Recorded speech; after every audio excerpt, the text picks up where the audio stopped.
पावन बनाते हैं। भगवान वाच मुझे याद करो तो तुम पावन बन जाओगे।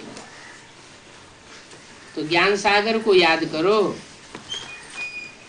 ज्ञान से ही गति होती है, ज्ञान से ही सदगति होती है। गति माना मुक्ति।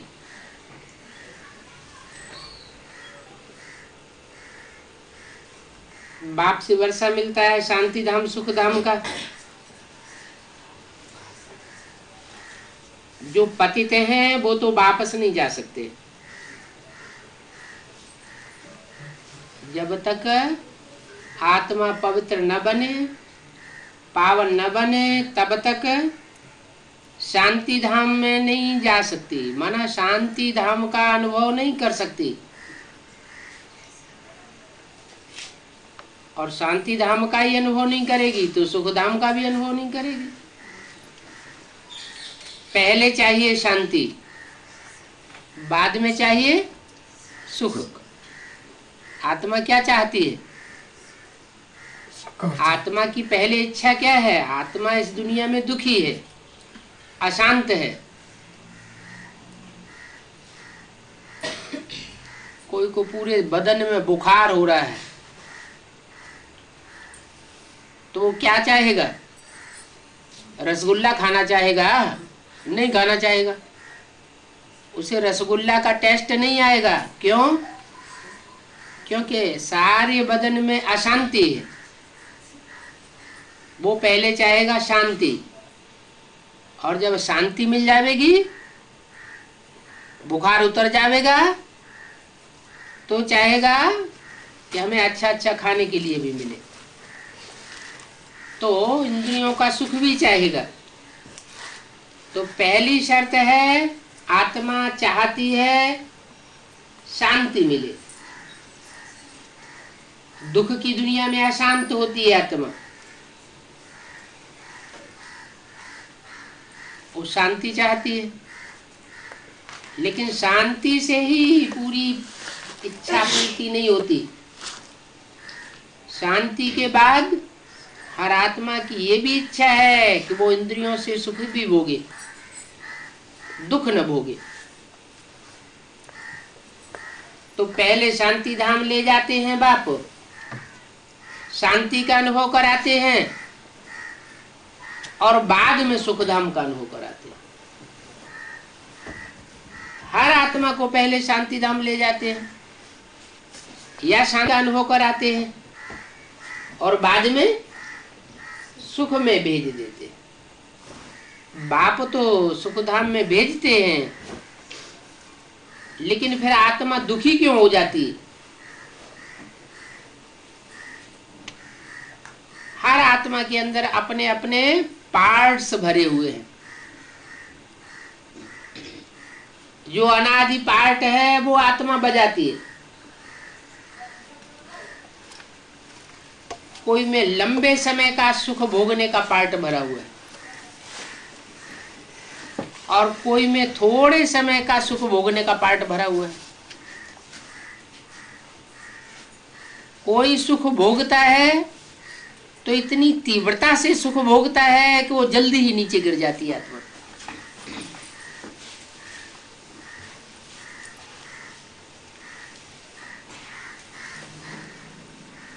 जैसे देवताएं हैं, सतयुग त्रेता में जन्म लेते हैं। जन्म लेते लेते नीचे तो सब उतरते हैं। सतयुग में भी 2 कला नीचे उतरते हैं, त्रेता में भी 6 कला नीचे उतरते हैं, त्रेता के अंत में 8 कलाएं कम हो जाती हैं। लेकिन उनमें भी कोई कोई आत्मा ऐसी है कि त्रेता के अंत तक आते आते पूरी ही नीचे गिर जाती है, और कोई कोई आत्मा पूरी नीचे नहीं गिरती। तो इसका क्या कारण हुआ? जो पूरी नीचे गिरती है, पूरी पतित बनती है, उसमें ऊपर से आने, परम धाम से आने वाली आत्मा प्रवेश करती है। कौन? इब्राहिम, जो द्वापर के आदि में आता है, पहला पहला धर्म पिता, विधर्मी, विदेशी, वो प्रवेश करता है, क्योंकि उस आत्मा को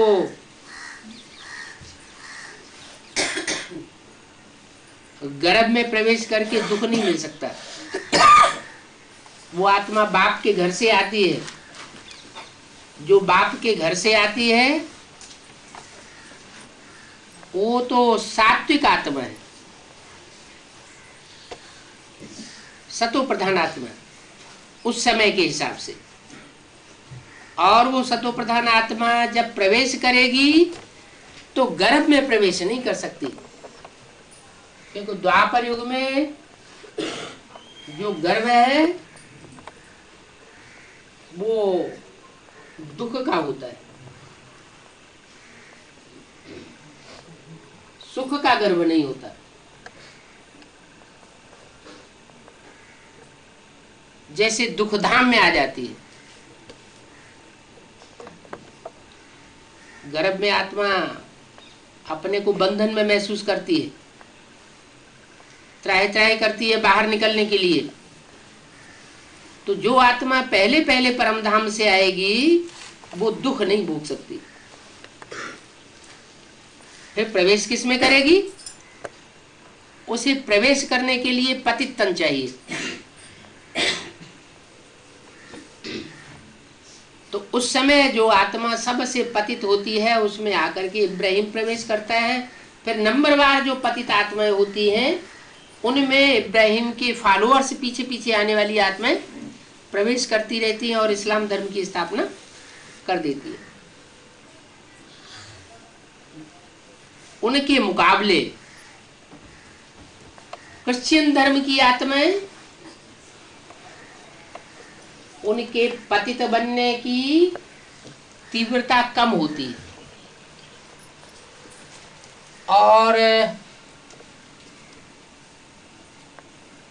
इस्लाम धर्म की आत्माओं के मुकाबले वो 500 वर्ष तक ज्यादा लंबे समय तक पावन स्टेज में रहती हैं और फिर पतित बनती है। ऐसे ही बौद्ध धर्म की आत्माएं क्रिश्चियंस के मुकाबले पहले नीचे गिरती है, उनमें पावर जल्दी खत्म हो जाती है। ऐसा क्यों? कोई धर्म की आत्माएं लंबे समय तक पावर रोक करके रखती है, आत्मा की पावर उनकी घटती नहीं है, और कोई आत्माएं जल्दी ही उनकी पावर खलास हो जाती है। कारण क्या हुआ?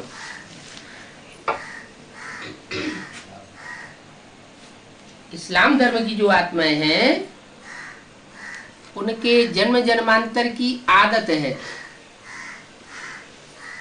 कि वो आत्माएं तीव्र गति से नीचे उतरती हैं। कारण व्यभिचार, सबसे जास्ती व्यभिचार में जाने वाली आत्माएं है इस्लाम धर्म। उनके मुकाबले कम व्यभिचारी बनते हैं बौद्ध धर्म की आत्मा। ऐसे तो बौद्ध धर्म में पहले पहले सन्यास था, बहुत पवित्र रहते थे, लेकिन थोड़े ही समय के बाद बौद्धियों में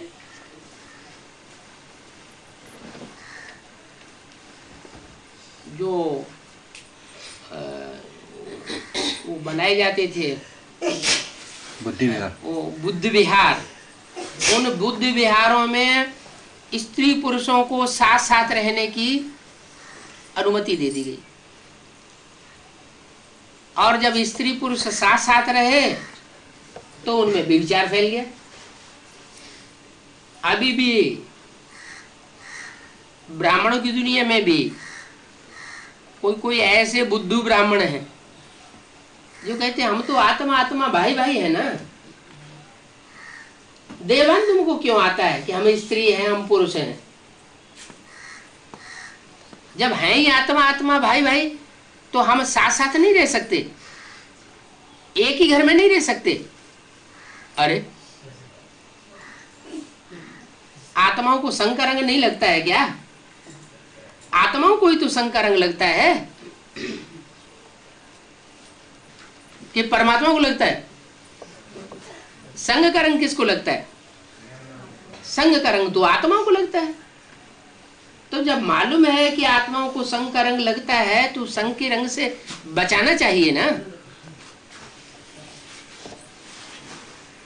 साथ साथ रखने की तो बात ही नहीं। स्त्रियों का अलग प्रबंध होना चाहिए, पुरुषों का अलग प्रबंध होना चाहिए। हाँ, एक फैमिली है तो बात दूसरी है।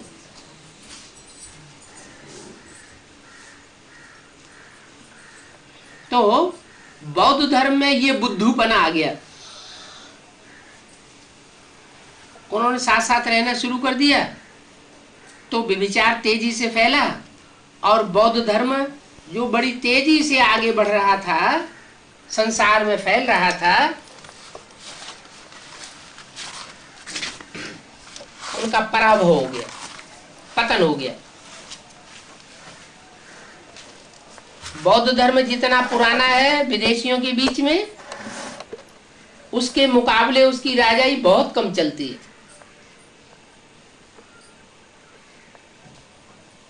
सिर्फ आरंभ के 500, 400, 500 साल तक उनकी राजाई कायम रहती है और बाद में राजाई नष्ट हो जाती है।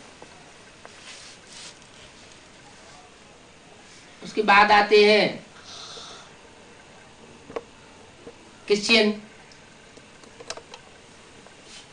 क्रिश्चियंस जो है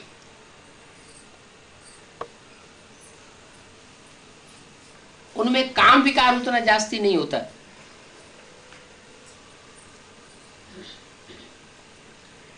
क्रिश्चियंस होते हैं ठंडे देश के और इस्लामी होते हैं गर्म देश के। अरब देश गर्म देश है, जहां गर्मी जास्ती होती है तो वहां इंद्रियों में भी गर्मी आती है। इंद्रियां अपने को कंट्रोल करने में सक्षम नहीं रहती, और वहां पानी भी कम होता है। पानी तो ठंडा करने वाली चीज है, तो पानी न होने की वजह से वो और भी अपने को कंट्रोल नहीं कर पाते। ऐसे ही जैसे कि ज्ञान जल है, हमको बाबा ज्ञान जल में डुबो करके रखता है, तो ज्ञान जल में डूबे हुए होने के कारण हमारी इंद्रियों में ठंडक आती है, शांति महसूस होती है। बाबा की याद में रहने से, जितना हम याद में रहने की प्रैक्टिस करते हैं उतना हमारी बुद्धि सूक्ष्म बनती है और ज्ञान का मनन चिंतन मंथन भी जास्ती चलता है। जास्ती ज्ञान का मनन चिंतन मंथन चलता है तो इंद्रियां जो है वो शांत रहती है, अशांति से मुक्ति मिलती है। क्रिश्चियंस वो भी ठंडे देश के हैं। ठंडे देश के होने के कारण मुसलमानों के मुकाबले, इस्लामियों के मुकाबले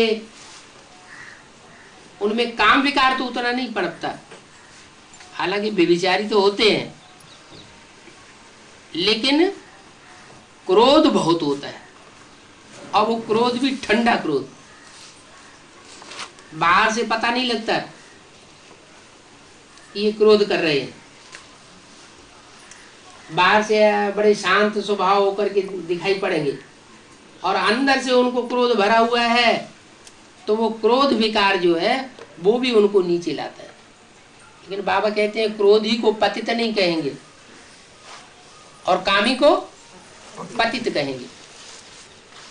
क्रोधी जो है उसकी आंखों में क्रोध आता है, मुख में क्रोध आता है, लाल लाल हो जाता है, आंखें लाल लाल हो जाएंगी। और जो कामी है उसकी श्रेष्ठ इंद्रियों में तेज नहीं आता, गर्मी नहीं आती, उसकी भ्रष्ट इंद्रियों में गर्मी आती है। तो ये जो श्रेष्ठ इंद्रियां हैं वो कम पतन करने वाली है, और जो भ्रष्ट इंद्रियां हैं वो शक्ति को तेजी से क्षीण करती है। इसलिए इस्लामियों के मुकाबले, बौद्धियों के मुकाबले जो क्रिश्चियंस है वो कम पतित बनते हैं। बाबा भी क्रिश्चियंस और क्राइस्ट की राशि मिलाते हैं मुरलियों में। क्रिश्चियन की राशि, क्राइस्ट की राशि और कृष्ण की राशि एक बताई। उसका प्रूफ भी मिलता है सीढ़ी के चित्र में। राम वाली आत्मा ज्यादा नीचे गिरती है, कांटों की सैया पर दिखाई गई है सीढ़ी में, और कृष्ण वाली आत्मा एकदम गिरी हुई नहीं है, खड़ी हुई है। माना पुरुषार्थ में खड़े होकर के रहती है। फिर भी जितना भी उन्होंने अपने शरीर से पुरुषार्थ किया, वो पुरुषार्थ चैन की बंसी बजाते हुए किया। कोई बहुत तकलीफ पुरुषार्थ में अनुभव नहीं होती। जबकि राम वाली आत्मा ज्यादा ही नीचे गिरती है।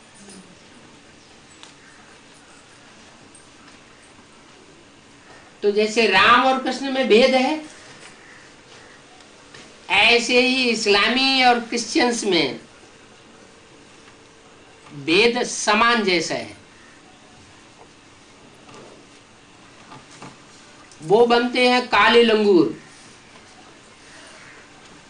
काम विकार के कारण, और वो बनते हैं लाल मुंह वाले बंदर क्रोध विकार के कारण। पतन ज्यादा किसका होता है? जो कामी है उनका जास्ती पतन होता है, और क्रोधी का पतन कम होता है। इसलिए क्रिश्चियंस जो है वो कलयुग के अंत तक भी उनकी जास्ती आबादी नहीं हुई, और इस्लामियों की आबादी सारी दुनिया में फैल गई। अभी अंत में आकर के 100-200 वर्ष में क्रिश्चियंस जास्ती बढ़ गए, क्योंकि वो सारी दुनिया में फैले। क्रिश्चियंस का राज्य जो है, कहते हैं क्रिश्चियंस के राज्य में एक टाइम ऐसा था कि सूर्य अस्त ही नहीं होता था। इतना दुनिया में राज्य लास्ट के 100-200 वर्षों में फैल जाता है। तो जो ठंडे प्रदेशों से उनको बाहर निकल के आना पड़ता है। कोई अफ्रीका की साइड में जाते हैं, कोई भारत में आते हैं। तो भारत की गर्मी में और यूरोप की गर्मी में तो बहुत अंतर है। अफ्रीका में तो और ही जास्ती गर्मी पड़ती है। तो धीरे धीरे उनमें अंतर आ जाता है। वो अंतर जो है वो उनमें भी विचार को फैलाता है। आज क्रिश्चियंस की संख्या दुनिया में ज्यादा हो गई। पहले मुसलमानों की संख्या जास्ती थी।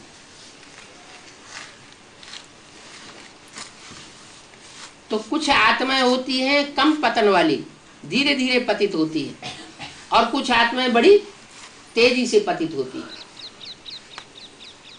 पतन होने का, पतित होने का कारण क्या बताया? कोई धीमी धीमी गति से पतन होती है, कोई तेजी से पतन होती है। उसका कारण क्या हुआ? काम विकार। काम विकार नहीं, बेविचार। अनेकों में इंद्रियां, अनेकों में बुद्धि आसक्त होना, अटैचमेंट होना, तो आत्मा का पतन जास्ती होता है। इसलिए इब्राहिम जैसी जो आत्माएं आती है वो उन पतित हुई आत्माओं में पहले प्रवेश कर जाती है।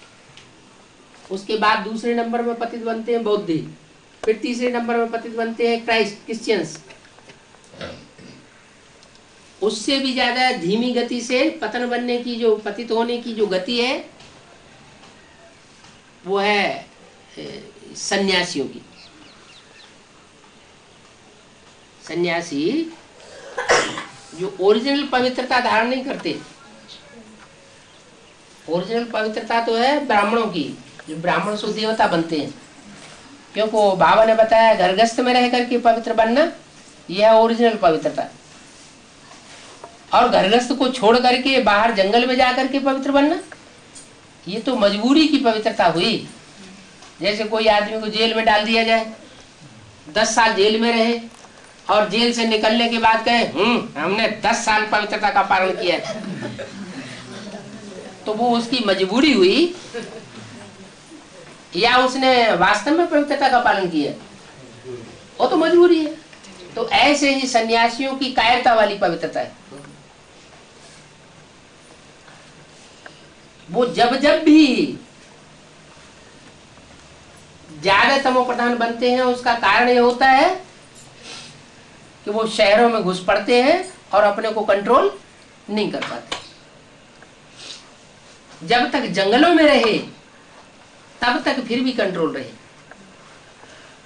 और जैसे ही शहरों में घुसते हैं जास्ती पतित तमो प्रधान बन पड़ते हैं। उसके बाद जो धीमी गति से पतित बनती है वो आत्माएं हैं मुस्लिम धर्म की। और मध्य कलयुग में आता है सिख धर्म। उनमें भी पवित्रता की, प्योरिटी की पावर जास्ती इसलिए होती है कि उनमें एक संस्कार होता है, एक नारी सदा ब्रह्मचारी। एक नारी के साथ वो अपना जीवन बिताना पसंद करते हैं और रहते भी हैं। अभी कलयुग के अंत में तो सारी दुनिया में संघ का रंग विदेशियों का ज्यादा बढ़ गया है। तो सिख भी कोई कोई ऐसे हो गए हैं जो आतंकवादी बन पड़े हैं, और वो आतंकवादी ग्रुप जो है वो अलगाववाद की मांग करने लग पड़ता है, भारतवासियों के भी विरोधी हो जाता है।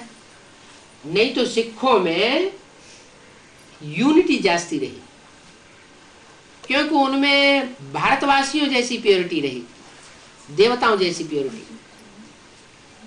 लेकिन मुसलमानों का संग ज्यादा रहा, क्योंकि सिख धर्म का फैलाव होता है पंजाब की साइड में, सिंध प्रांत में, जहां पंजाब में मुसलमानों के आक्रमण हमेशा होते रहे, क्रिश्चियंस के आक्रमण होते रहे। तो मुसलमानों और क्रिश्चियंस के संग के रंग में वो आत्माएं जास्ती आई।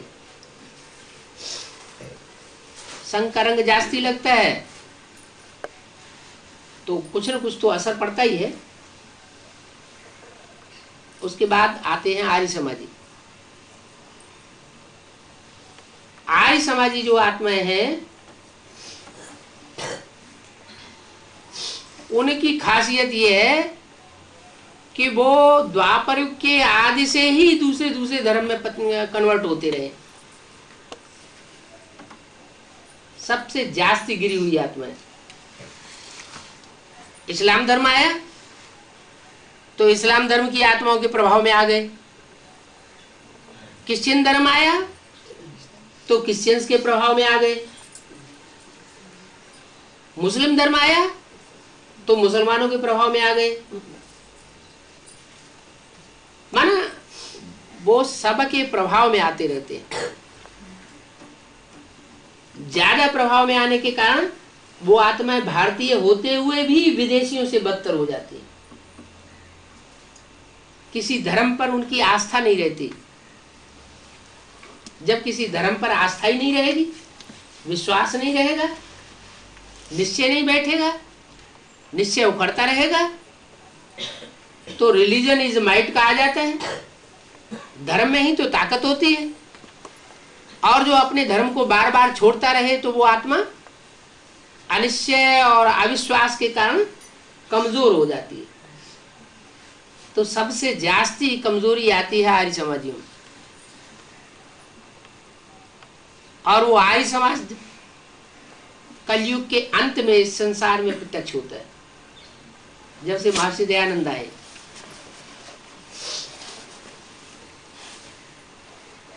इतने बेविचारी बनते हैं कि उनकी जो गवर्नमेंट तैयार होती है वो गवर्नमेंट में कोई ताकत नहीं रहती। आज की जो गवर्नमेंट है वो कांग्रेसियों की गवर्नमेंट रही ना, वो कांग्रेसी जो है वो ज्यादातर आर्य समाजियों से प्रभावित रहे। क्या प्रभावित रहे कि हम किसी धर्म की अपेक्षा नहीं करते, धर्म से हमें कुछ लेना देना नहीं, हमें तो ज्यादा जनसंख्या चाहिए, वोट चाहिए।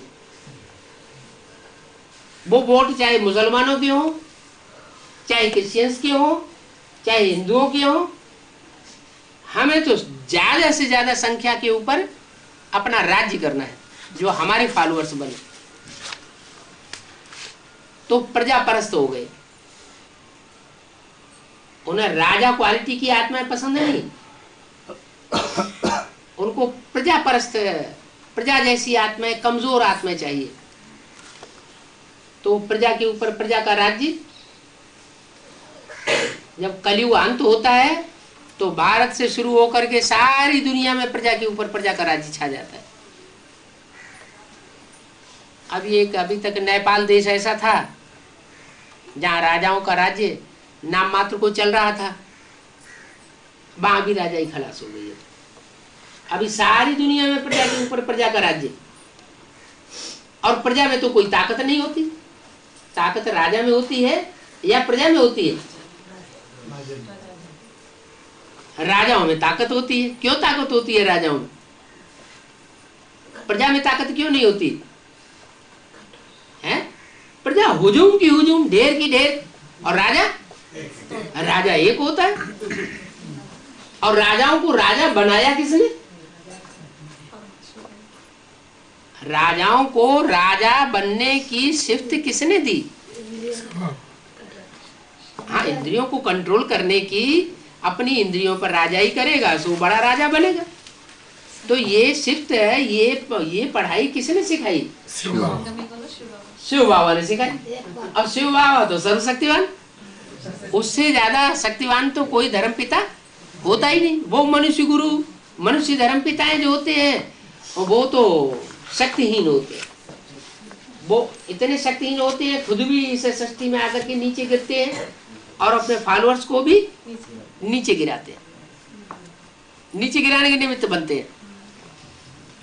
थोड़े समय के लिए जब वो आत्माएं ऊपर से सतो प्रधान आती है तो इस सृष्टि रूपी रंगमंच पर जगह जगह पर थोड़ी मकान की मरम्मत कर देती है, रिपेयरिंग। अब वो रिपेयरिंग कितनी देर चलेगी? रिपेयरिंग जो है वो ज्यादा समय नहीं चलती। कोई भी धर्म, मनुष्य गुरु, धर्म पिताएं इस सृष्टि को नया नहीं बना सकते। सारी सृष्टि को पूरे के पूरे तरीके से ढांचा बदल करके नया बनाने की ताकत एक परमपिता परमात्मा की है। तो वो आकर के राजा ही स्थापन करते हैं। क्या शिव बाबा का कहना है कि प्रजा के ऊपर प्रजा का राज्य है, बेकायदे राज्य।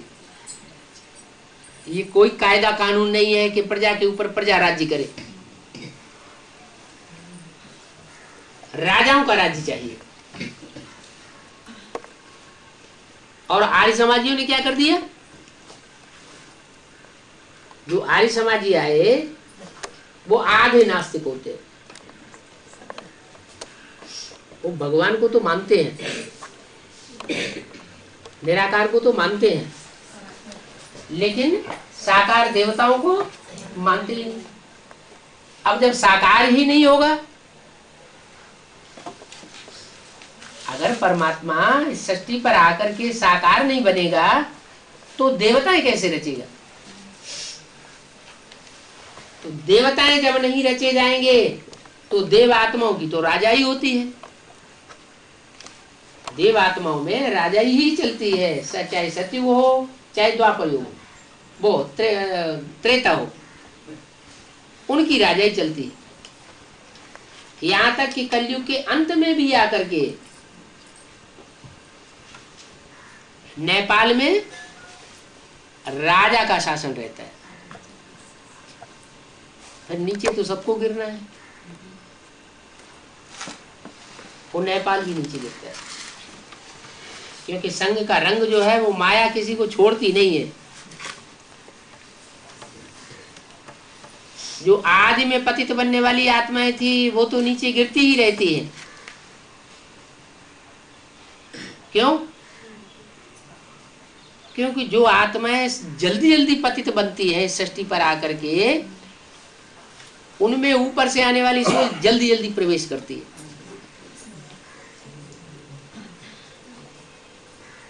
33 करोड़ देवताएं हैं,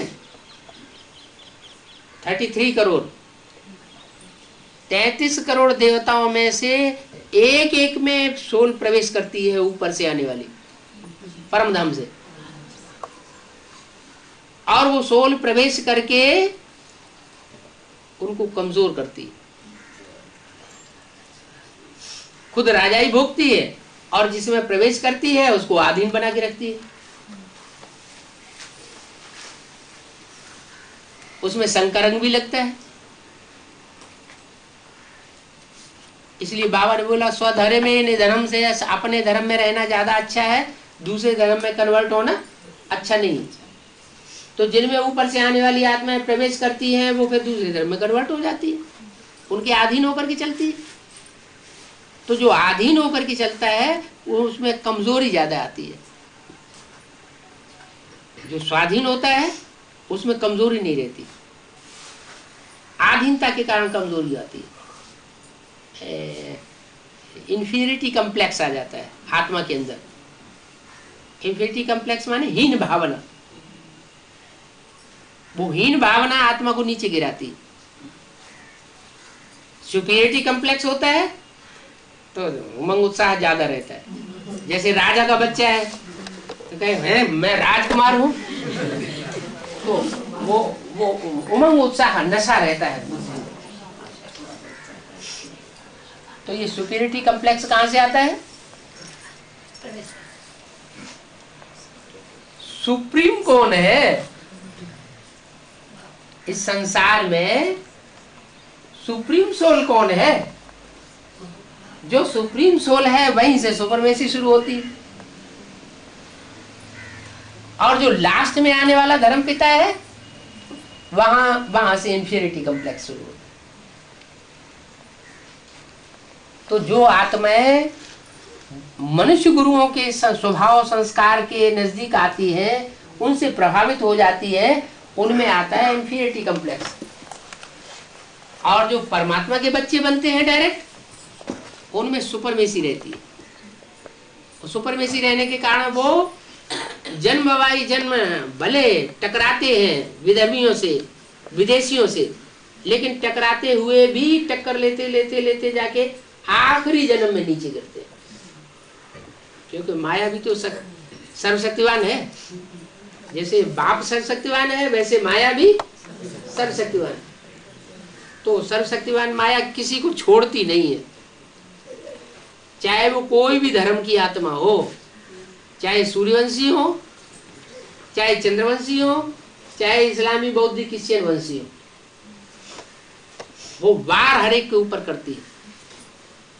कोई आत्मा ऐसी है जो वार को टक्कर लेती रहती है, मुकाबला करती रहती है अंत तक, तो वो है सूर्यवंशी आत्मा। उनमें फिर दूसरे धर्म की आत्माएं प्रवेश नहीं कर पाती। किनमें? जो सूर्यवंशी है, और वो प्रभावित भी नहीं होती दूसरे धर्म वालों से। चंद्रवंशी दूसरे धर्म वालों से प्रभावित भी हो जाते हैं, प्रभावित होकर के उनके अंडर में भी चलने लग पड़ते हैं।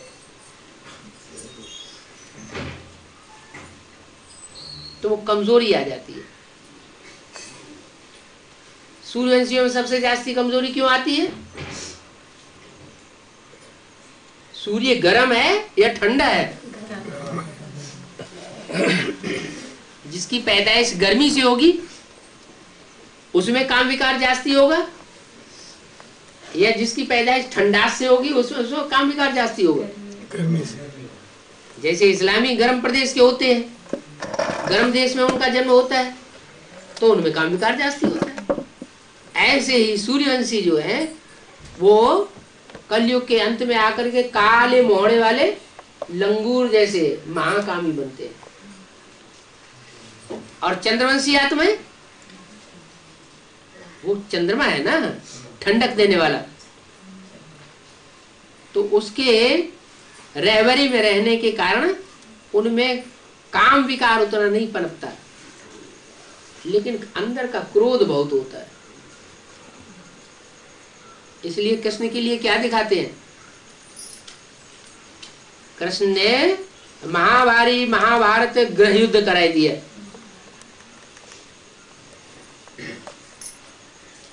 सब कौरवों का, यादवों का नाश हो गया।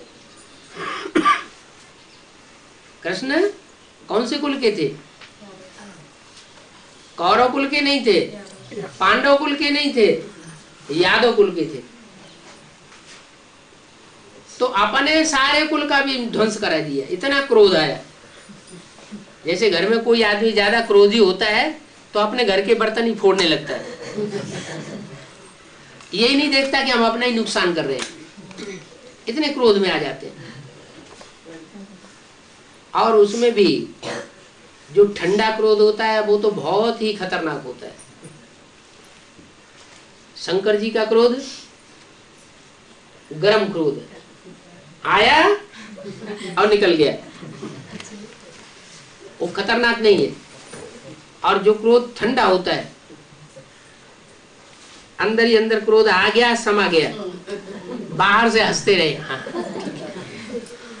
वो बहुत खतरनाक होता है। वो अंदर अंदर विकराल रूप धारण करता रहता है, जैसे अंदर से चिंगारी सुलगती रहती है, और जैसे ही मौका देखता है वैसे ही फट पड़ता है।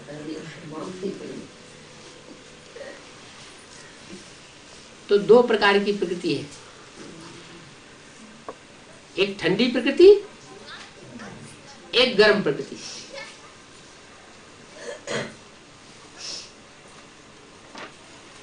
परमात्मा शिव आते हैं, जिसमें पहले पहले प्रवेश करते हैं, वो होता है ज्ञान सूर्य। गीता में भी लिखा है कि भगवान ने ज्ञान दिया तो सबसे पहले किसको दिया? सूर्य को दिया। तो सूर्य से जो बच्चे जन्म लेते हैं वो तो हुए सूर्यवंशी।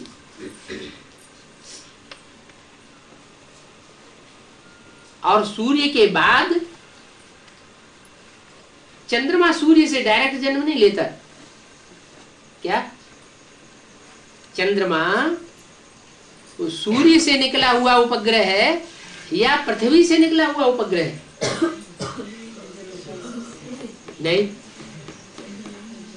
चंद्रमा डायरेक्ट जन्म नहीं लेता। पृथ्वी से चंद्रमा जो है वो डायरेक्ट सूर्य से जन्म नहीं लेता।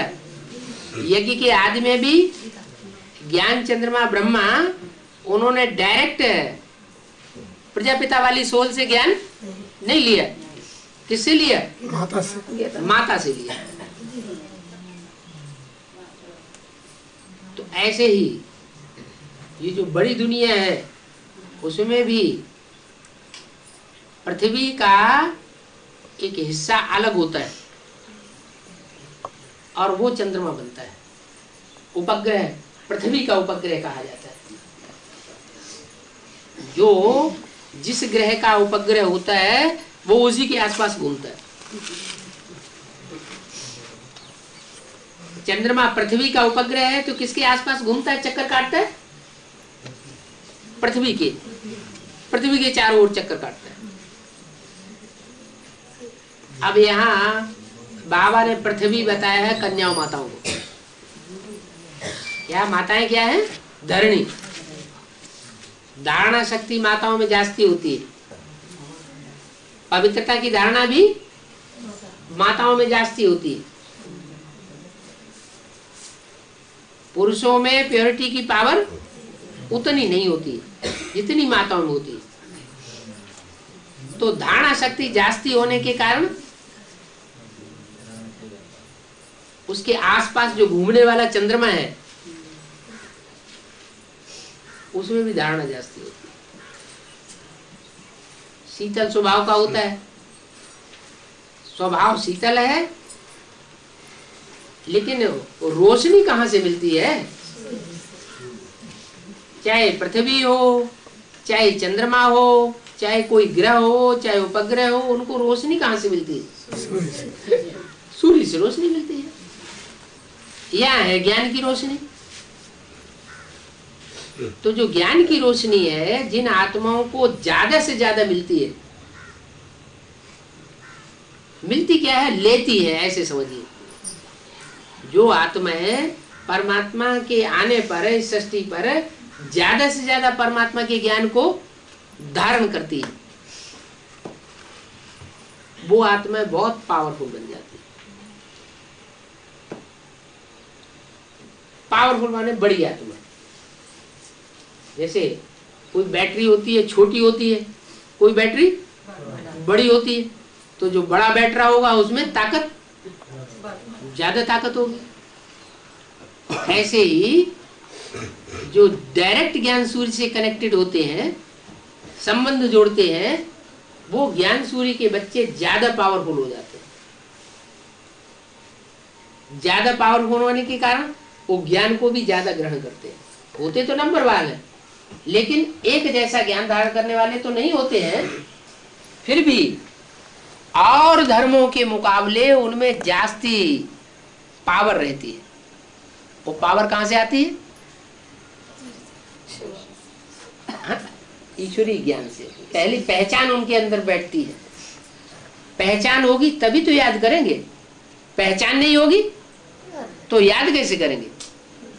तो जितना जितना गहरा ज्ञान उतनी जास्ती पहचान, और जितना जितना जो जिसको जास्ती पहचानता है उतना उसके नजदीक जाने की कोशिश करता है। तो जो सूर्यवंशी आत्माएं हैं उनमें इतनी पावर भर जाती है कि वो सतयुग के आदि से लेकर के नीचे तो गिरते हैं, लेकिन उनकी गिरने की गति धीमी रहती है। द्वापर में भी धीमी गति रहती है, कलयुग में भी धीमी गति रहती है। बस कलयुग के अंत में आकर के माया उनके ऊपर हावी हो जाती है। वो भी ड्रामा प्लान अनुसार कल्याणकारी, क्योंकि जो नीचे नहीं गिरेगा वो ऊपर कैसे उठेगा? जो तमो प्रधान नहीं बनेगा तो सतो प्रधान कैसे बनेगा? जितना जितना आत्मा नीचे गिरती है उतनी ऊंची ऊंची उठती है। मान लो कोई हाई जंप लगाता है, तो हाई जंप जितनी ऊंची लगाएगा तो उतना नीचे आएगा कि नहीं? तो उनमें ऊंचे जाने की भी ताकत बहुत है और नीचे आने की भी ताकत बहुत है। ऊंचे जाते हैं 1 सेकंड में, क्योंकि ईश्वरीय पावर उनको डायरेक्ट मिलती है। कोई मनुष्य गुरुओं की पावर से नहीं जाते हैं ऊंचे। ब्रह्मा सो विष्णु बनता है ना, लेकिन कौन से ब्रह्मा की बात है? पहले प्रजापिता ब्रह्मा या पहले और जो ब्रह्मा है वो? एक है मुकर्रर जिसको कहते हैं प्रजापिता ब्रह्मा। तो प्रजापिता ब्रह्मा के लिए पहले गायन ये साबित होता है कि 1 सेकंड में ब्रह्मा सो विष्णु बन जाता है। कृष्ण वाली सोल भी, राधा कृष्ण वाली सोल भी विष्णु बनती है, विष्णु स्वरूप प्रैक्टिकल में, लेकिन संगम युग में नहीं बनती। कब बनती है? जब सतयुग होगा तब बनती है। वो लक्ष्मी नारायण विष्णु स्वरूप बनेंगे।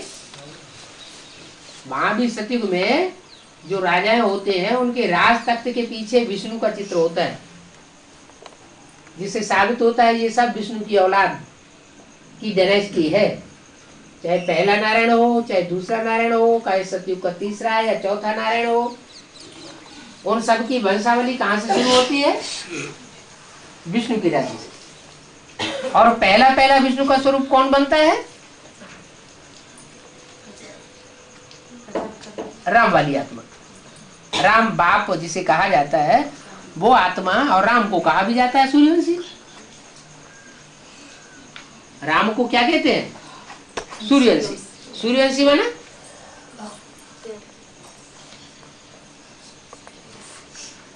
सबसे ऊंची हस्ती।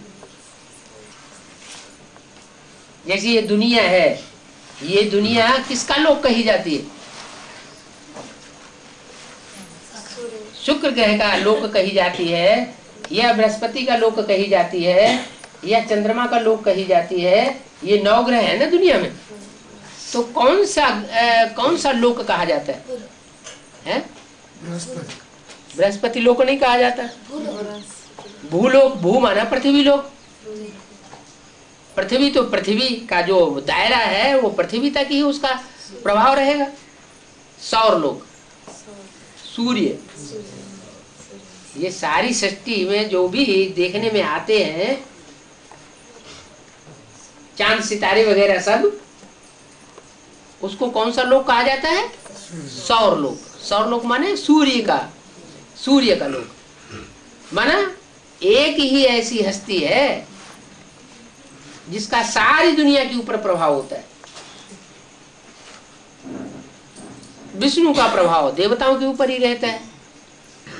राक्षस विष्णु के प्रभाव को मानने वाले नहीं होते।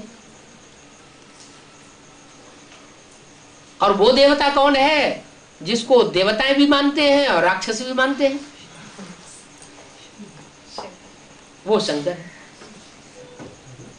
शंकर ही एक ऐसा देवता है जो इस सारी सृष्टि में सबके द्वारा मान्य है। चाहे गलीज से गलीज आत्माएं हो, राक्षसी स्वभाव की हो, और चाहे दैवी स्वभाव की हो, सब उसको अपना बाप मानते हैं। तो वो हुआ ऐसी सोल, और उनके फॉलोअर्स भी ऐसी सोल हुए जो धीरे धीरे नीचे उतरते हैं। और धर्म की आत्माएं तीव्रता से नीचे उतरती है, और जितनी ज्यादा तीव्रता से नीचे उतरने वाली होंगी, यानी बैटरी उनकी जल्दी खारिज होती है।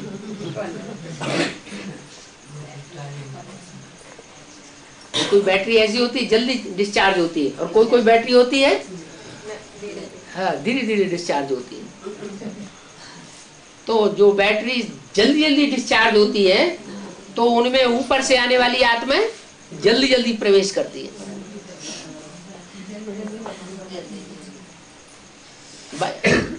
देवताएं तो सिर्फ 33 करोड़ है, और ऊपर से आने वाली आत्माएं कितनी है? 500-700 करोड़। क्या 21 गुनी। 100 करोड़ में 33 करोड़ का भाग दिया जाए तो कितना गुना हुआ ना? 3 गुना। 100 करोड़ माना 33 33 33 3 बार 33 को जोड़े तो जाएगा 100 करोड़ है। अब वो 100 करोड़ तो नहीं है, वो तो है 700 करोड़। 700 करोड़ तो 3 को 7 से गुणा कर दिया जाए तो आता 21।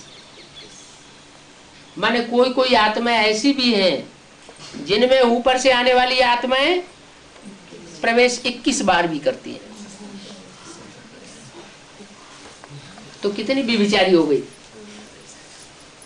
उनके व्यभिचार का तो पारावार ही नहीं रहा। और जिनमें कलयुग के अंत तक दूसरे धर्म की आत्माएं प्रवेश ही नहीं करती, सिर्फ अंत में जो देवता वर्ण की आत्मा है वो ही प्रवेश करती है। जैसे राम वाली आत्मा में कौन प्रवेश करता है? चंद्रमा, ज्ञान चंद्रमा ब्रह्मा प्रवेश करते हैं। वो तो देवता वाली आत्मा है। तो पतन की गति जितनी धीमी होती है उतनी कम धर्म की आत्माएं प्रवेश करेंगी, और पतन की गति जितनी ज्यादा तीव्र होती है उतने दूसरे धर्म की आत्माएं जास्ती प्रवेश करती है। जास्ती प्रवेश करेंगी तो जास्ती व्यभिचारी बनेंगी, जास्ती व्यभिचारी बनेंगी तो उनकी बैटरी जल्दी डिस्चार्ज होगी। హైదరాబాద్ నుంచి వచ్చింది, నొప్పిని వచ్చింది మనం है। तो ये पावर मिलती कब है? संगम युग में, जब हमारी बुद्धि में ज्ञान बैठता है तो वो पावर मिलती है।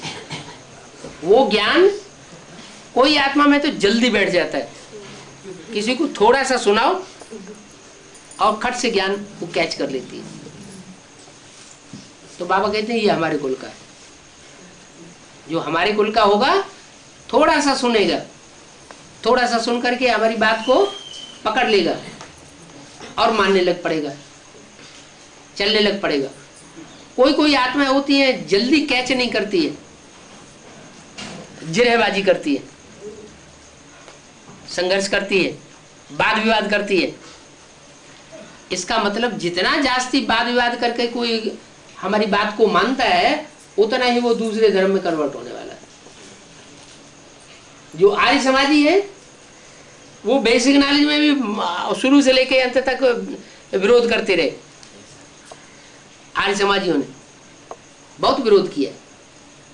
इसका मतलब क्या हुआ कि वो आदि से लेकर के अंत तक विरोध करने वाली आत्मा है। और देवता धर्म को स्वीकार ही नहीं कर पाती, क्योंकि वो दूसरे दूसरे धर्मों में कन्वर्ट होती रहती है, सभी धर्मों में कन्वर्ट होती रहती है, इसलिए असलियत को नहीं पहचान पाती। जो किसी धर्म में कन्वर्ट नहीं होता वो असलियत को पहचानता है, जल्दी पहचानता है। यहां भी ब्राह्मणों की दुनिया में कुछ आत्माएं हैं, ये जान लेती है कि ये ज्ञान जो सुना रहे हैं बहुत अच्छा सुनाते हैं। एडवांस वाले जो हैं ज्ञान तो इनका बहुत बढ़िया है, लेकिन फिर स्वीकार करने के लिए मना कर देते हैं, हम मानेंगे नहीं। क्यों? ऐसे क्यों कहते हैं? जब अच्छा है तो स्वीकार कर लेना चाहिए, क्यों नहीं स्वीकार कर पाते हैं? दूसरे धर्म। हाँ, क्योंकि दूसरे धर्म पिताओं के प्रभाव में जास्ती रहे हैं। प्रभाव में रहना माने उनकी प्रजा बन करके रहे। किसी से प्रभावित होना माना प्रजा बन जाना। तो जास्ती प्रभावित होती है आत्मा तो फिर दूसरे धर्म में कन्वर्ट होने की आदि बन जाती है। प्रभावित एक से होना चाहिए या अनेकों से प्रभावित होना चाहिए? है एक से प्रभावित होना चाहिए। अनेकों से प्रभावित होने वाली को तो वैश्या कहा जाता है। वैश्याएं तो बहुत दुखी होती है। तो बाप कहते हैं मैं आकर के शिवालय स्थापन करता हूं,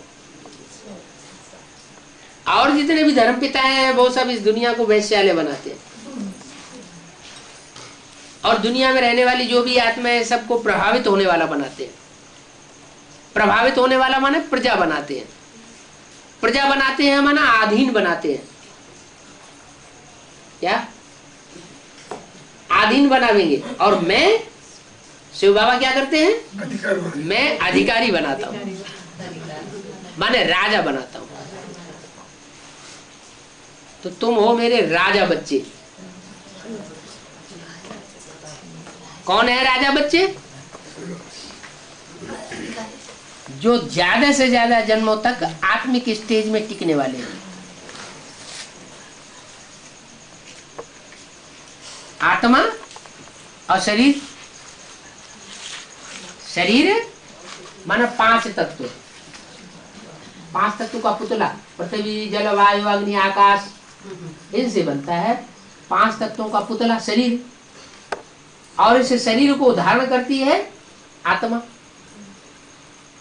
आत्मा जो है वो इस शरीर रूपी चोले में बैठने वाली। तो शरीर रूपी चोले को चलाने वाली हुई ना। लेकिन अगर आत्मा इंद्रियों के अधीन हो जाए तो चलाने वाली हुई या चलने वाली हुई? चलने वाले। वह तो चलने वाली हो गई। तो माया जो है वो देहभान के कारण आत्मा को अधीन बनाती है। और शिव बाबा, उनको तो देह अपनी है ही नहीं। क्या वो भले इस सृष्टि पर आता है, भले बच्चों में प्रवेश भी करता है, पतित से पतित तमो प्रधान व्यक्ति में आता है, पतित तन में आता है, पतित दुनिया में आता है। वो द्वापर कलयुग में नहीं आता। कब आता है? जब दुनिया एकदम पतित बन जाती है तो आता है। और आकर के ऐसी पतित दुनिया के बीच में रह करके भी एक भी अंश मात्र किसी का संग का रंग नहीं लगता। किसको? Supreme soul. तो वो उसके अंदर भी संग का रंग नहीं लगता। और जिसमें प्रवेश करता है उन आत्माओं में भी संग का रंग कम लगता है। क्यों?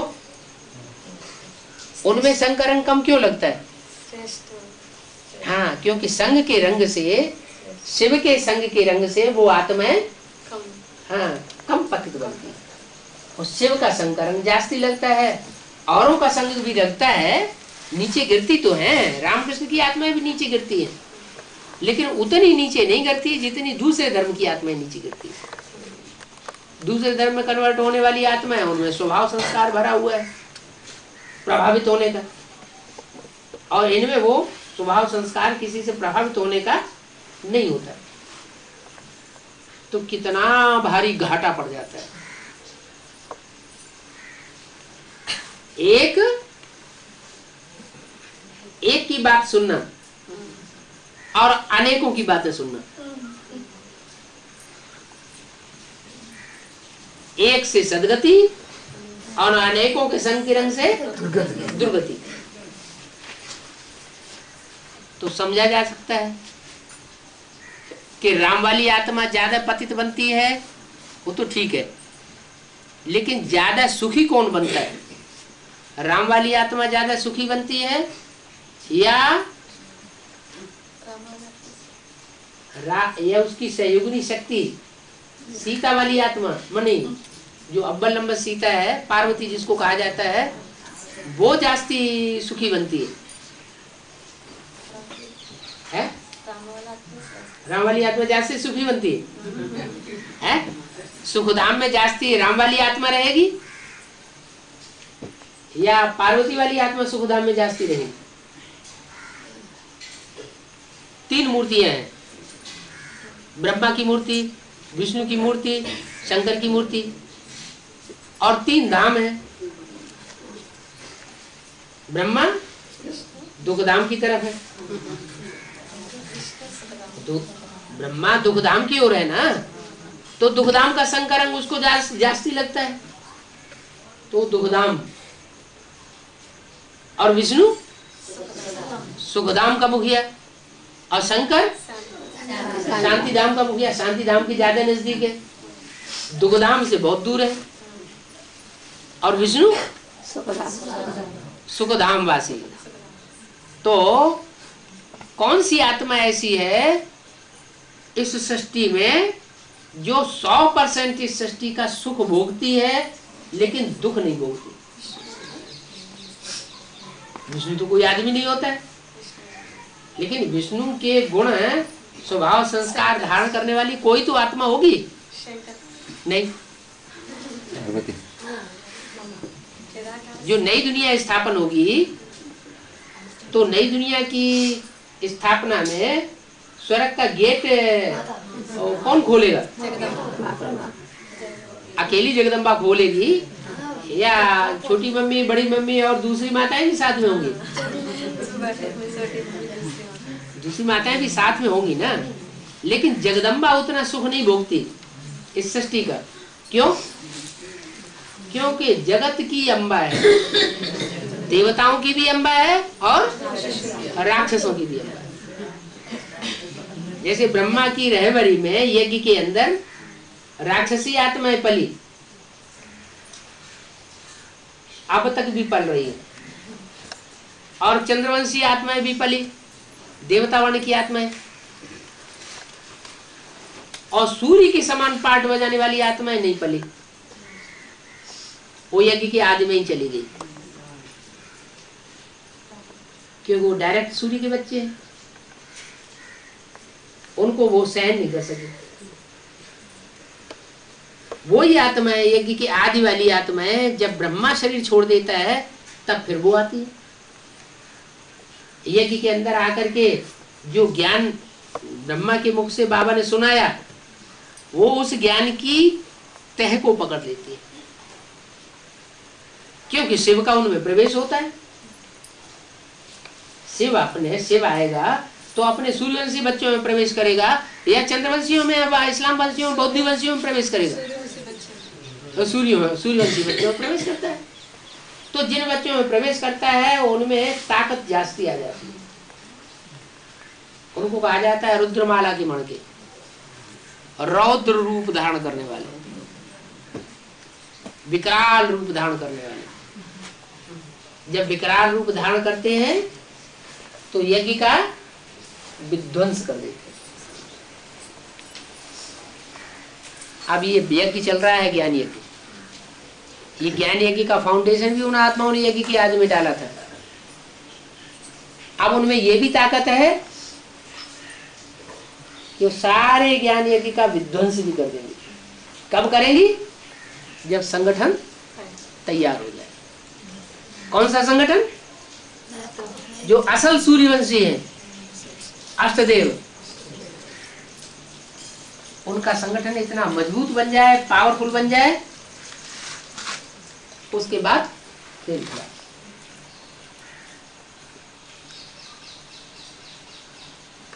तो पावर भरने की बात है। उसका मूल कारण है ज्ञान को धारण करना गहराई से। ज्ञान को धारण कब करेंगे? जब अम्मा बाप की भाषा सीखेंगे, मातृभाषा। तो मातृभाषा होगी तो डायरेक्ट पढ़ाई पढ़ेंगे, और मातृभाषा नहीं मालूम होगी तो बीच वाले गुरुओं से जैसे बताएं, जैसे समझा देवे वैसे लेना पड़ेगा, तो आत्मा फिर कमजोर बन सकती है। इसलिए क्या करना है? हिंदी जरूर, बहुत सहज है हिंदी। हिंदी से ज्यादा सहज दुनिया की कोई भाषा नहीं, क्योंकि शिव बाबा आता है सहज ते सहज, क्या कठिन को सहज करने वाला है। कौन? शिव बाबा। तो वो हिंदी भाषा में ही पढ़ाता है, ताकि अगर कोई हिम्मत करे, बूढ़ियां भी हिम्मत करें तो वो भी हिंदी सीख सकती है। ओम शांति।